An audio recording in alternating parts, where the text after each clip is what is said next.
Our grandma left us a fortune, but only if we solved her murder. But before we dive into this one, hit that like button as it's the best way to support the work I do. I killed someone.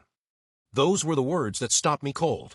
I was sitting by Grandma's hospital bed, holding her frail hand when she said it.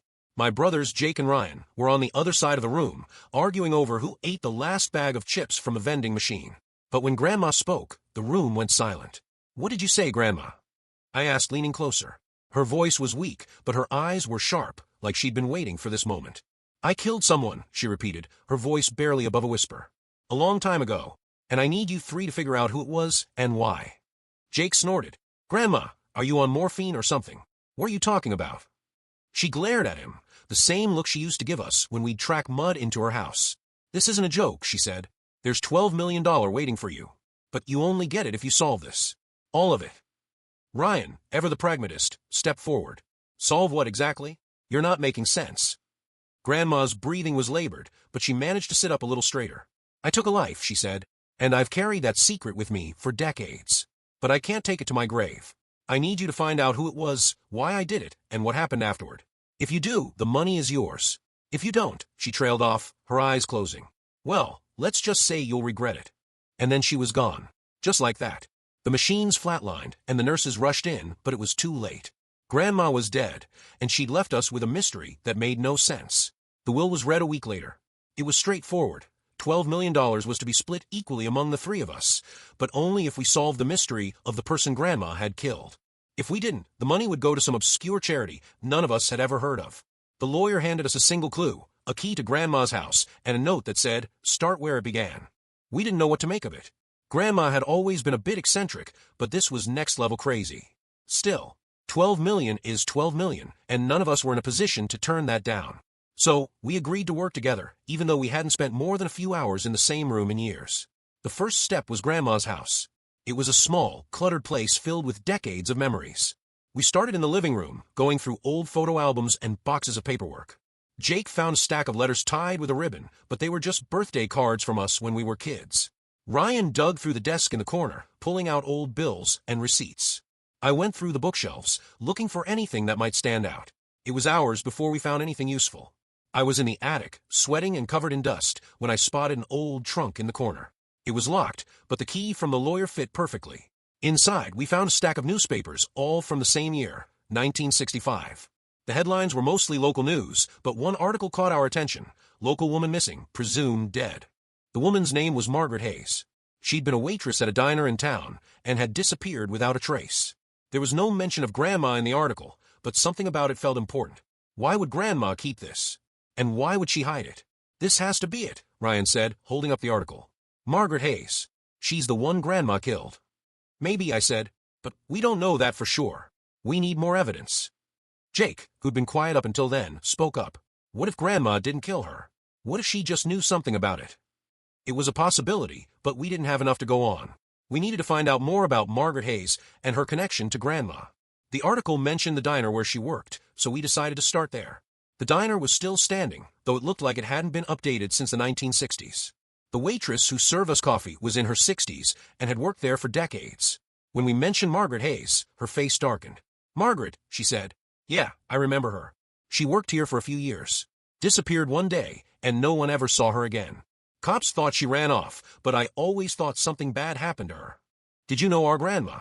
Ryan asked. "Eleanor Carter." The waitress frowned. "Eleanor? Yeah, she used to come in here all the time. She and Margaret were friends, I think. At least, they used to talk a lot. But then they had a big fight, and after that, Margaret disappeared." "A fight?" I asked. "About what?" The waitress shrugged. "No idea. But it was bad. Margaret was crying, and Eleanor looked scared, like she'd seen a ghost. It wasn't much, but it was a start. Grandma and Margaret had been friends, and then something had happened to drive them apart. Something bad enough that Margaret had disappeared, and Grandma had carried the guilt for the rest of her life." As we left the diner, Jake turned to us. "So what's the plan? How do we prove Grandma killed her?" "We don't," I said. "Not yet. We need more evidence. We need to find out what happened between them." Ryan nodded. "And we need to figure out why Grandma wanted us to solve this. There's more to this story than just a murder." We didn't know it then, but we were about to uncover secrets that would change everything we thought we knew about Grandma and about ourselves. The diner lead was a start, but didn't give us much to go on. We needed more information about Margaret Hayes and her connection to Grandma. Ryan suggested we dig into public records, so we spent the next few days at the local library, scrolling through microfiche and old newspapers. It was tedious work, but eventually we found something. A police report from 1965 about Margaret's disappearance. The report was sparse. Margaret had last been seen leaving the diner after her shift. Her co-workers said she seemed upset, but no one knew why. The police had interviewed a few people, including Grandma, but there wasn't enough evidence to suggest foul play. Margaret was officially listed as a missing person, and the case had gone cold. Grandma was questioned, Ryan said, pointing to her name in the report. But they didn't have anything on her. No motive, no evidence. Nothing. So why would she confess to killing Margaret? Jake asked. It doesn't make sense. Maybe she didn't, I said. Maybe she just knew something about it. Or maybe she felt guilty for not stopping it. We needed to find out more about Margaret. The police report mentioned she had a sister, Linda Hayes, who still lived in the area. We tracked her down to a small house on the outskirts of town. She was in her 80s now, frail but sharp, and she agreed to talk to us. Margaret was my baby sister, Linda said, her voice trembling. She was a good person, kind, hardworking, but she got mixed up with the wrong crowd. What do you mean? I asked. Linda sighed. Margaret had a habit of meddling in other people's business. She liked to know everyone's secrets. And sometimes, she used those secrets to her advantage. Blackmail? Ryan asked. Linda nodded. She never called it that, but yeah. If she found out something about someone, she'd use it to get what she wanted. Money, favors, whatever. I told her it would get her in trouble one day, but she didn't listen. Did she ever mention our grandma? Jake asked. Eleanor Carter. Linda's face darkened. Eleanor? Yeah, she mentioned her. They were friends for a while, but then they had a falling out. Margaret found out something about Eleanor, something big. She wouldn't tell me what it was, but she said it was enough to ruin her. Do you know what happened between them? I asked. Linda shook her head. No, but I know they had a fight. Margaret came home crying one night, saying Eleanor had threatened her. A week later, she was gone. It was another piece of the puzzle, but still didn't add up. If Margaret had been blackmailing Grandma, why would Grandma kill her? And what was the secret Margaret had discovered? We decided to go back to Grandma's house and search for more clues. This time, we focused on her bedroom, going through every drawer, every box, every inch of the place. It was Jake who found the diary, tucked away in the back of her closet. It was old, the pages yellowed and brittle, but the writing was still legible. The entries were mostly mundane, notes about the weather, recipes, reminders to pay bills. But there were a few that stood out. One, dated a week before Margaret's disappearance, read, Margaret knows. She's threatening to tell everyone. I can't let that happen. I won't. Another entry, dated the day after Margaret disappeared, was even more chilling. What have I done? I didn't mean for it to happen. But she left me no choice. This is it, Ryan said, holding up the diary. This is proof. Grandma killed Margaret. Maybe, I said, but we still don't know why. What was the secret Margaret knew? We kept searching, and eventually we found another clue. A stack of old letters, tied with a ribbon. They were from Margaret, addressed to Grandma. The tone was friendly at first, but as the letters went on, they became more threatening. The last one was the most damning. Eleanor, I know what you did. If you don't pay me, I'll go to the police. You don't want that, do you? Blackmail, Jake said. Margaret was blackmailing Grandma. But about what? Ryan asked. What did Grandma do that was so bad? We didn't have an answer, but we were getting closer. The next step was to find out what Grandma's secret was and why it was worth killing over. The letters from Margaret were the smoking gun we needed. She'd been blackmailing Grandma, threatening to expose some dark secret unless she paid up. But what was the secret? We had no idea, and without that piece of the puzzle, we were stuck. Ryan suggested we look into Grandma's past, specifically around the time Margaret disappeared. If Margaret was blackmailing her, it had to be about something big, he said. Something that happened before 1965. We started by going through Grandma's old photo albums and documents again, this time focusing on the years leading up to 1965. It was tedious work, but eventually we found something. A newspaper article from 1962 about a hit-and-run accident. The article was brief.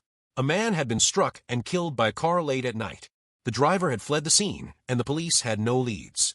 The victim's name was Thomas Grady, a 32-year-old factory worker.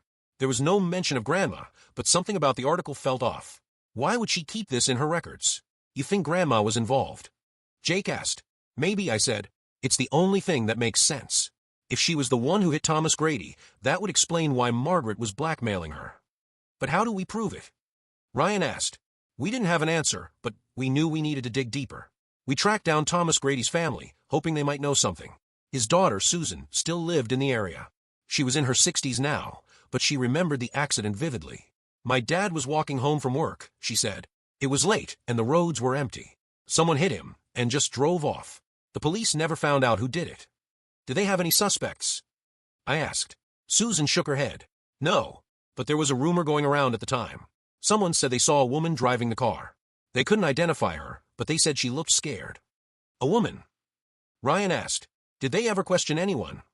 "Not that I know of," Susan said, "but my mom always thought it was someone local, someone who knew my dad." It was another piece of the puzzle, but it still didn't add up. If Grandma had been the one who hit Thomas Grady, why would she keep the article? And why would she feel guilty enough to confess to killing Margaret years later? We decided to go back to Grandma's house one more time. This time, we focused on her old car, a 1960s sedan that had been sitting in the garage for decades. It was covered in dust, but it was still in decent condition. Ryan popped the hood and started poking around, while Jake and I searched the interior. It was Jake who found it, a small, crumpled piece of paper wedged under the passenger seat. It was a repair bill from 1962, just a few weeks after the hit and run. The car had been in an accident, and the front bumper had been replaced. "This is it," Ryan said, holding up the bill. "This proves Grandma was involved in the hit and run." "But why would she keep this?" I asked. "It's evidence." "Maybe she felt guilty," Jake said. "Or maybe she wanted to remind herself of what she'd done." It was a possibility, but we still didn't have the full story. We needed to find out what had happened the night of the accident and why Grandma had kept it secret for so long. The final clue came from an unexpected source, Evelyn, Grandma's best friend. We'd reached out to her earlier, but she'd been reluctant to talk. When we showed up at her house with the repair bill, she finally agreed to tell us what she knew. "Your grandma wasn't a bad person," Evelyn said, her voice trembling. "But she made a terrible mistake. She'd been drinking that night, and she didn't see Thomas until it was too late. She panicked and drove off. She didn't mean to kill him, but it happened." "And Margaret found out?" I asked. Evelyn nodded. "Margaret was working at the diner when it happened. She saw your grandma's car that night, and she put two and two together. She started blackmailing her, threatening to go to the police unless she paid up." "So Grandma killed her?" Ryan asked. Evelyn hesitated. "I don't know for sure.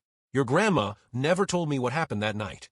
But she was scared of losing everything. And when Margaret kept pushing, she snapped." It was the missing piece we'd been looking for. Grandma had killed Thomas Grady in a hit and run, and Margaret had found out. When Margaret started blackmailing her, Grandma panicked and killed her to keep her quiet. With Evelyn's revelation, the pieces of the puzzle finally started to fit together. Grandma had killed Thomas Grady in a hit and run, and Margaret had discovered the truth. When Margaret began blackmailing her, Grandma had panicked and killed her to protect her secret. It was a dark, twisted story, but it made sense. Now we just needed proof. The final clue came from a storage unit key Evelyn had given us. We'd almost forgotten about it in the chaos of the investigation, but now it felt like our last hope. We drove to the storage facility, our nerves on edge. What would we find? More evidence? A confession? Or just another dead end? The unit was small and crammed with boxes, but one stood out, a dusty, unmarked trunk in the corner. We opened it carefully, and inside, we found exactly what we'd been looking for. There was a gun, old and rusted, but unmistakably the weapon used to kill Margaret. There were more letters, these from Grandma to Margaret, pleading with her to stop the blackmail. And then, at the bottom of the trunk, we found it, a handwritten confession. The confession was detailed, written in Grandma's neat, looping handwriting.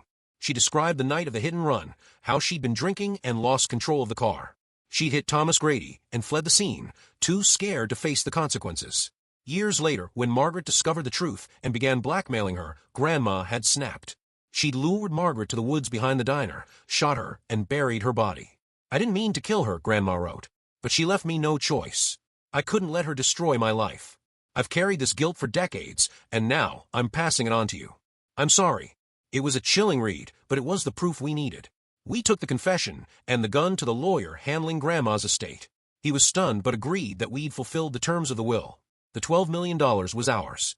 The money changed our lives, but it didn't erase the guilt. We'd uncovered Grandma's darkest secret, and it weighed heavily on us. We decided to use some of the money to make things right. We tracked down Thomas Grady's family and set up a trust fund for them. It wasn't enough to undo what Grandma had done, but it was a start. As for Margaret, we contacted the police and led them to her remains. It was a small comfort, knowing she'd finally be laid to rest properly. Her family deserved that much. In the end, we got the money, but we also got something else, a deeper understanding of who Grandma was. She wasn't the perfect woman we'd always thought she was. She was flawed, human, and capable of terrible things. But she was also the woman who'd raised us, loved us, and trusted us with her darkest secret. We'll never know why she chose us to solve her mystery. Maybe she wanted us to understand the weight of her guilt. Maybe she wanted us to learn from her mistakes. Or maybe she just wanted to make sure her secret didn't die with her. Whatever her reasons, we'll carry this story with us for the rest of our lives. It's a reminder that people are complicated, that the truth is rarely simple, and that sometimes the hardest mysteries to solve are the ones closest to home. Wow, what a crazy story. Be sure to subscribe to never miss out on a video. And I will see you in the next.